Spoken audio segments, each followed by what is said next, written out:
So we're just down at this local motorhome shop, and this is one of the motorhomes I'd probably like to get if I was going to get one. So let's go inside and see what we actually get. This is probably one of the best ones we've seen so far. It sleeps 4 people. This is probably what we'd like to go for. So, big storage unit. So yeah, so we're thinking about getting an actual dedicated motorhome.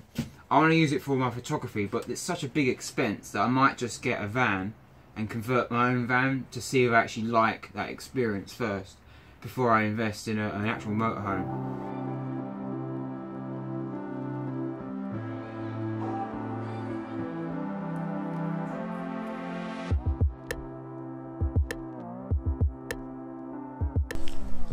Hi guys, so I'm just about to pick up the van. I've gone for a medium wheelbase, high roof Mercedes Sprinter, so 2011 plate. It's completely empty inside. That's it right there. I was going to go for the Renault Traffic, but they're quite small, or the Ford Custom, but again they're quite small. I've only got about a week to convert it. I'm actually using the van to do the Scotland trip. Right guys, we've literally just got back from the car audio installation place. They fitted us a new radio. They've taken the old Mercedes radio out. It wasn't very good. So we've got a CD player and a USB. You can read now media and SD cards for audio, which is really, really cool. The old radio, I've still got it, but I didn't really want to install it. It's quite a basic system. We've now got a 110 amp leisure battery underneath the double seats at the front. And we've got a wire coming around, which is hopefully going to be fitted around somewhere here for the fridge. Space-wise, we've now the bulkhead's been taken out. We've got from the back seat to the edge of the van, so right at the back of the door, 3.3 meters, or 330 centimeters, or 3,300 millimeters, however you want to play it. This is the medium wheelbase high roof, and I am currently 5'9". So let's go from the middle. So if anyone's interested, we've already insulated, because you didn't want to see it, that's quite a boring bit of the video. So yeah, behind these ply walls, we've already plied all the walls. So we took all the old ply off and insulated the actual walls with a silver, I can't remember what it's called, it's about 10 mil, it's like a bubble wrap thing. I think it's called Reflex. And then all the tapes, all the seams have been jointed with aluminium tape. So all the seams and joints have been completely insulated, even the door. As I said before, this is going to be a very basic first fix version, because we don't know yet how we want this space to be. So instead of carpeting everything, shutting all the panels up and then going off to Scotland, we don't know yet how we're going to use this space. And we might want to run some new wires, or maybe move a power point, or move the lights. So I've not committed to anything yet on the panel side of it. So all that's been happening is it's been insulated, but we can take all the panels off individually if we want to get to individual parts of the wiring of the build. So back to the height. So it's 3.3 meters in length, or 3,300 millimeters. That is 190. So 190 centimeters, or 1.9 meters, or 1,900 millimeters, or if you want it in inches, that's 75 inches. So I can easily walk around here, and I'm 5'9". So the plan is, what I'll do is I'll probably draw a rough plan on the iPad, which I'll put up now. The plan is literally to have the bed here with storage and space for the dog underneath. So Megatron, when Megatron sits, he's about 800 mil, which is about 80 centimeters. So when he sits to the top of his ear, 80 centimeters. So there needs to be that much space, like a little garage from underneath. Then we're hopefully going to be able to sleep above him. But obviously we need enough space from bottom to head. So the bed's probably going to come about here. Space for the dog underneath. Then underneath the dog, space for long stuff, which we'll access via this door here. Then I'm planning to maybe put a worktop or a bench there. I'm not sure yet. There'll be a wall of some sort there. A wall of there which then supports the bed. And then we're thinking of having like a wardrobe of some sort there to store food, the fridge and whatnot. And then this would just be storage space and living space. I know there's a lot of people on YouTube that have the bed at the back, but I've been in a few of them type of vans when I went to look to buy this van. And I know you get a lot of space at the front for living in, but we've got a lot of gear to carry and a dog. And I want to be able to separate the dog in like a garage of some sort. So the plan is to have the bed and whatnot storage here, and this is our living space. Again, it's because it's the first version. I don't know yet how well it's going to work until we actually start using it in the field, out on location, getting in with muddy boots. Do I need to be coming in from the back with muddy boots or coming in from the side with muddy boots? Don't know yet. Tanya's going to make a curtain, a blackout curtain from here, so we're completely self-contained. We're going to have an air vent in the roof, which we've got to drill and put in. But apart from that, it's pretty much it really. It's ready to go. So tomorrow is going to be the first day of probably a few long days. I'm hoping to get it done in about a week or so. I don't want to spend too much time on it because I want to get out, get up to Scotland before the weather changes too much. But yeah, so quite a bit of work's been done already. It's been insulated and ply lined, but that's it. We're then going to start putting all the stuff back in, put the bed in, and then leave it, go off, try it, come back. So let's come back tomorrow when it's bright. It's getting pretty dark now. It's pretty cold out. So let's come back tomorrow when it's nice and bright and we'll start fitting it out.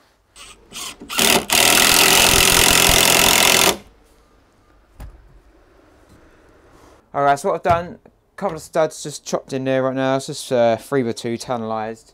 I'm going to be creating some shelves and stuff here for like food and whatnot. I've actually cut a little hole here, a little cubby hole, so that when we're up here in bed, I could just like literally come through here and install my phone, batteries, chargers and whatnot through here. So instead of having to come around here to the front.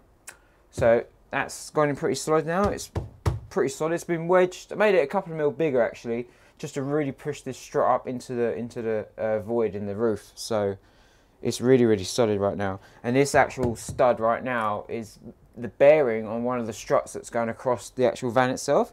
So that's not going anywhere for a long time. So yeah, let's just crack on.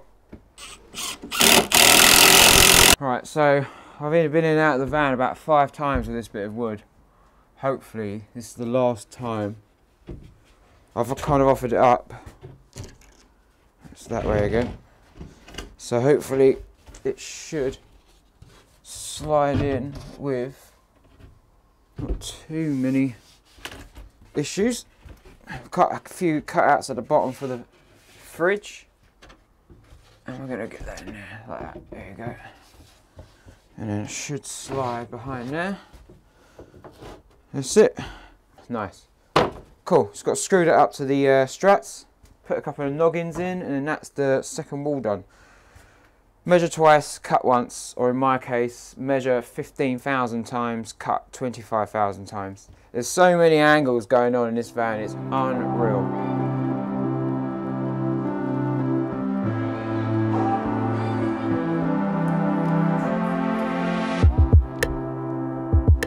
Alright guys, we've now finished the van. It took about a week to build. It's a very light build. It's going to be version 1. Most of the things inside the van are very temporary, just to see how we, on the trip when we go to Scotland and or up and down the UK, how well that space works for us. So I haven't actually completely, I know it's not completely finished, but it's enough just to see how we get on with the space inside and with the dog, and obviously all the gear as well. Let's take a quick look around the van. So obviously it's a 2011 Sprinter. It's a medium wheelbase. We had these fitted a couple of days ago. These are like armoured plates which stops people getting into the lock. Let's go around the back. Right, so here is just a standard, I think it's called outwell. I think it's just a standard outwell. It's got literally a basin there and a space for cooking. Most of the stuff that we've bought for the van is very modular. We can take it out and put it into another van as and when we need. So instead of buying the fitted stuff that fits like you'd get in a VW T5 or T6, we've opted for the modular type system, because these are like drawers. The other side of this is the front here, but this is the back. So yeah, most of the stuff in the van is actually modular.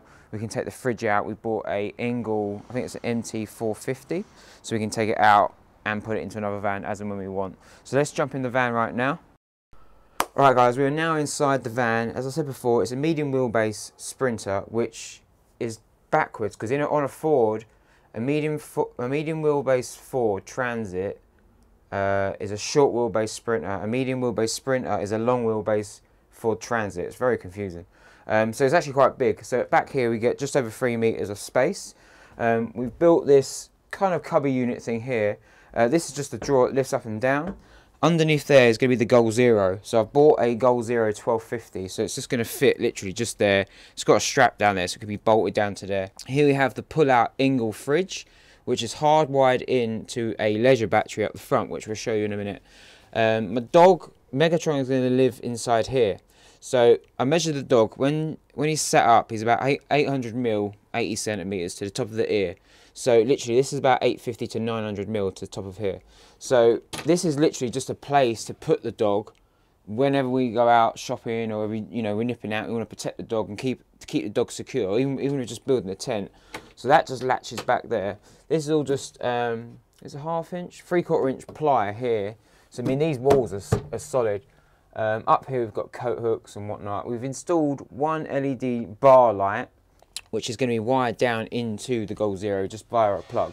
This shouldn't pull that much power. I think they rated about 12 watts. So that should be all of our lighting needs done. Up here is a double bed. This is one of those, I think it's a Vango double blow-up bed, which is like a self-inflating bed. We've obviously got the air vent here, which you can turn on and off. I don't know if you can see that on camera. This just allows the airflow to flow through. If we're cooking in here, airflow. It's not powered, it's just a manual spinning one on top. So we fitted that. Here we've just got storage. I don't know if you can see full height, floor to ceiling storage. And with the fridge underneath. I think the fridge only pulls 5 to 10 watts, I'm pretty sure. That's one of the reasons why we went for that fridge. It's very, very low wattage. But yeah, we've got plenty of space to put food. The gas grill and hob goes here. That's pretty much it. Tanya's made a curtain, which, is a complete blackout curtain there, which I don't know if you can see. We've then got like a wardrobe space storage over the top of the bed. So there's absolutely tons of storage in here. Down here, we've just got a couple of holes cut out just so the fridge can breathe.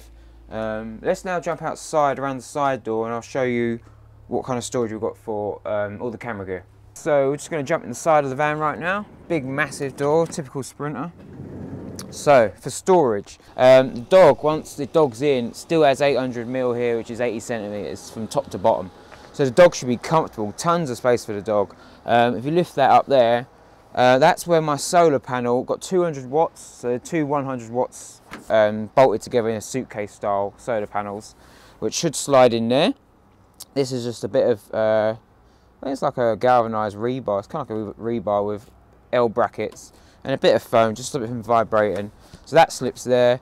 This is just some really hard wearing vinyl, I guess, with, again, 3/4 inch ply. It's not marine ply, it's just a standard structural ply. The bed and the legs itself is made out of 3x2, which is tannalized. Didn't need to use tannalized, but if it did get wet, I know it's going to last a long time. And plus, if I ever do rip it out later on in the future, it still should be in decent condition. A bit more expensive, but it does last you a lot longer. So underneath here, we've got storage for all my tripods, all my legs, some benches, some chairs. They both lift up individually, front to back, so you can, there's an umbrella and stuff there at the minute. So yeah, that's pretty much it. The dog should be pretty happy under there, I think. Blackout curtain comes there. We took the bulkhead out, as we mentioned before. So I'm pretty sure we should be right. This is literally, as we said, version 1. Before I want to go out and trial this version before we commit to fully shutting up all the ceiling and the carpeting of the stuff. I'm going to have a little TV mounted here as well, which should just run off. It's only 12 volt. It's a 12 volt TV. And in the cab up front, it's just a standard, I don't know what you can see there, it's just a standard cab, 6-speed, manual gearbox. That's it. It's a very, very low mileage van. For the year, it's only done 70,000 miles. So, yeah, let's now crack on. Let's go back up to storage and get the last few bits and get ready for the trip. Let's go. Alright guys, so we're now upstairs in our storage unit. I used to be in a bedroom at home, but it just got too small. Then I went to the shed was too small, outgrew it, got too much gear, stands were massive. So in the end we ended up started to hiring a unit basically. So this is all photography gear, it's all on shelves. It's about I think it's 400 square foot, so all down there is loaded with other stuff. So we're now just literally deciding what to pick out and take for the Scotland trip. So I'm just going to go through now and have a quick sort out, and then we're loading up the van and then we're off. Coming up next week, I prepare food for myself and the dog by dehydrating, vacuum packing our own food.